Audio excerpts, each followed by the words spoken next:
कोयटा बलोचिस्तान के नामवर शायरो अदीब खालिद जान का माँ की शान पर लिखे गए कलाम की रिकॉर्डिंग बहुत जल्द होने जा रही है।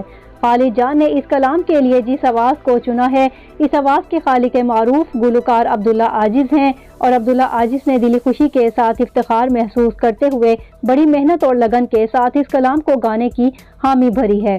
खालिद जान का कहना है कि ये मेरी बचपन की ख्वाहिश थी कि मैं दुनिया की हर माँ की शान में अल्फाज जोड़ूं और बहुत जल्द मेरी ये ख्वाहिश एक खूबसूरत आवाज़ की शक्ल में मंजरे आम पर आएगी।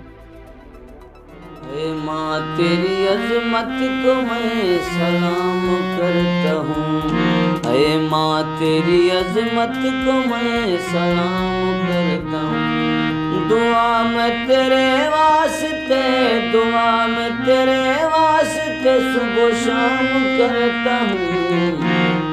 माँ तेरी अजमत